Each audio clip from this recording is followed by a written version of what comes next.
free. Assalamualaikum, good day audience.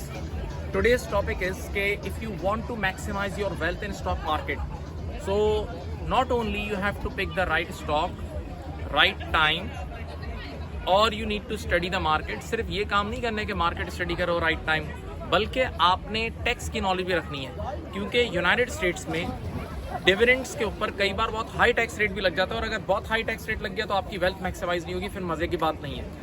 तो पहले मैं इस पूरे हेड को, जो डिविडेंड्स का हेड है, उसको दो हेड्स में डिवाइड कर रहा हूँ। यूएस में दो हेड्स में डिवाइड हुआ हुआ है, एक है क्वालिफाइंग डिविडेंड्स और एक है नॉन क्वालिफाइंग डिविडेंड्स। जनाबे वाला, क्वालिफाइंग डिविडेंड्स पे क्या टैक्स रेट लगता है? क्वालिफाइंग डिविडेंड्स पे टैक्स रेट लगता है 0%, 15% and 20% depending on your tax bracket. जबकि नॉन क्वालिफाइंग डिविडेंड जो है ना, वो समझ लें आपकी नॉर्मल इनकम का पार्ट बन जाती है। और नॉर्मल इनकम हम सब जानते हैं, जो लोग टैक्स की नॉलेज रखते हैं, कि जैसे जैसे आपकी इनकम बढ़ती है वैसे वैसे टैक्स रेट बढ़ सकता है। तो उस पर 37% तक लग सकता है, यानी नॉर्मल इनकम पे वहाँ 10, 12, फिर बढ़ते बढ़ते 22, 33, 35 और 37% तक जा सकता है। यानी इतना हाई टैक्स रेट आपके डिविडेंड पे लग सकता है। तो जनाबे वाला, एक आम आदमी कैसे पहचानेगा कि कौन कौन से डिविडेंड्स नॉन क्वालिफाइंग डिविडेंड्स हैं? तो मैं एक लिस्ट आपके साथ शेयर करता हूँ, गौर से सुनिएगा।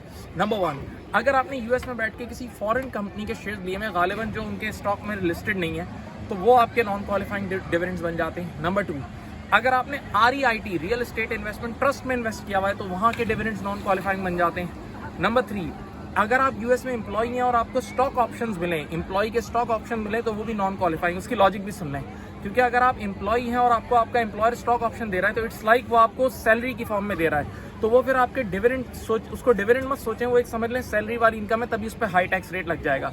इसी तरह स्पेशल डिविडेंड, कई बार कंपनी वन टाइम डिविडेंड दे रही होती है, तो ऐसा वन टाइम डिविडेंड जो है वो भी नॉन क्वालिफाइंग है, जैसे पाकिस्तान में सियान लिमिटेड ने पास में दिया था।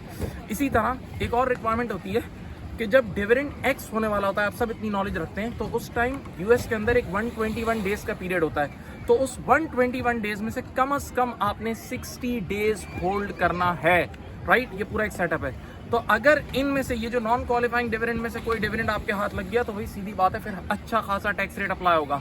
तो बिफोर डूइंग इन्वेस्टमेंट ये जरूर ख्याल रखें कि आप कोशिश करके क्वालिफाइंग डिविडेंड्स पकड़ें। अच्छा, ये पूरा जो मैंने लेक्चर दिया ना, ये इसमें आप अगर नॉर्मल ब्रोकरेज अकाउंट के थ्रू इन्वेस्ट करते हैं ना, तो ये डिविडेंड नॉन क्वालिफाइंग होंगे।